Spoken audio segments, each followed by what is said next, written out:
एक खुलासा, आपली दुनियादारी हे आपले प्रसार माध्यम, ना कुणाचे स्तुतीपाठक, ना कुणाचे फाट, ना कुणाचे निंदक, सत्ताधारी आणि विरोधक दोघेही समान अंतरावर.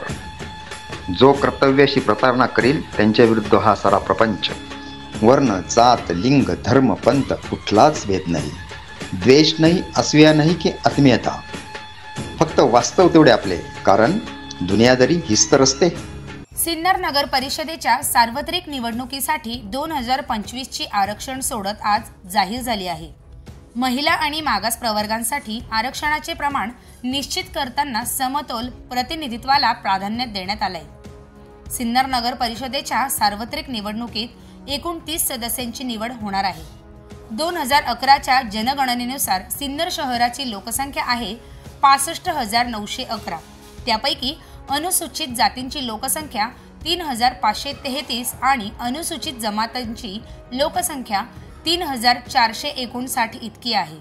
या लोकसंख्येच्या प्रमाणावरून आरक्षण सोडतीनुसार अनुसूचित जाती प्रवर्गाला 3 जागा, अनुसूचित जमाती प्रवर्गाला 2 जागा, तर महिलांसाठी एकूण 15 जागा राखीव ठेवण्यात आल्यात. महिलांसाठीचे हे आरक्षण म्हणजे एकूण सदस्य संख्येच्या 40% इतकं आहे. नगराध्यक्ष पदासाठी एकूण 1 जागा असून यावेळेस ती नागरिकांच्या मागास प्रवर्गातून राखीव ठेवण्यात आली आहे. तसेच प्रवर्गातील महिलांसाठी 50% आरक्षणाचा नियम लागू राहील. नगर परिषदेतील विविध प्रवर्गांचं समतोल प्रतिनिधित्व राखत सोडतीची प्रक्रिया पारदर्शकपणे पार पडली आहे.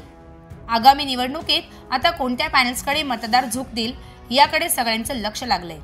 सिन्नरमध्ये 30 जागांसाठी आता निवडणुकीचे रणशिंग फुंकलं गेलं आहे. महिलांना 15 जागा राखीव मिळाल्यानं स्थानिक राजकारणात नवा उत्साह दिसतोय. ब्युरो रिपोर्ट, आपली दुनियादारी, सिन्नर. सिन्नर नगर परिषदेच्या सार्वत्रिक निवडणूक 2025च्या आरक्षण सोडतीचा कार्यक्रम आज दिनांक 8 ऑक्टोबर रोजी सिन्नर नगर परिषदेच्या सभागृहामध्ये घेण्यात आला. यामध्ये सिन्नरमध्ये शहरामध्ये एकूण 15 प्रभाग असून 15 प्रभागांमध्ये प्रत्येकी 2 याप्रमाणे 30 सदस्य निवडावयाचे आहेत. आणि यामध्ये लोकसंख्येच्या प्रमाणानुसार अनुसूचित जातीसाठी 3 जागा राखीव आहेत, अनुसूचित जमातीसाठी 2 जागा राखीव आहेत, तर नागरिकांच्या मागास प्रवर्गासाठी एकूण 8 जागा राखीव आहेत. आणि या तीनही प्रवर्गांपैकी निम्म्या जागा या महिलांसाठी राखीव आहेत.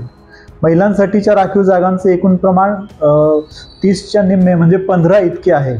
तर यामध्ये अनुसूचित जातीच्या 2 महिला, अनुसूचित जमातीची 1 महिला आणि नागरिकांच्या मागास प्रवर्गातील 4 महिलांचे सोडतीचा कार्यक्रम आज आपण इथं घेतलेला आहे.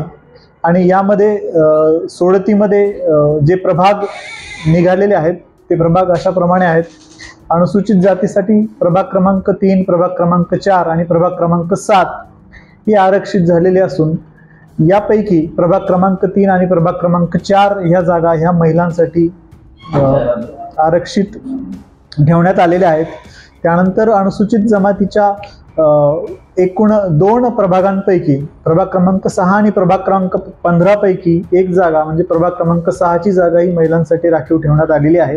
नागरिकांच्या मागास प्रवर्गासाठी एकूण 8 जागा होत्या. त्यामध्ये प्रभाग क्रमांक 2, 5, 9, 10, 11, 12, 13 आणि 14 हे सोडतीने निश्चित करण्यात आलेले असून त्यापैकी 4 जागा महिलांसाठी राखीव ठेवण्यात आलेल्या आहेत सोडतीने. त्या आहेत प्रभाग क्रमांक 9, 2, प्रभाग क्रमांक 10 आणि प्रभाग क्रमांक 11. खुल्या प्रवर्गातील महिलांसाठी एकूण 8 जागा आहेत. त्या 8 जागा या प्रभाग क्रमांक 1, प्रभाग क्रमांक 5, प्रभाग क्रमांक 7, प्रभाग क्रमांक 8 आणि प्रभाग क्रमांक 13, 14 आणि 15 यामध्ये प्रत्येकी 1 आहेत.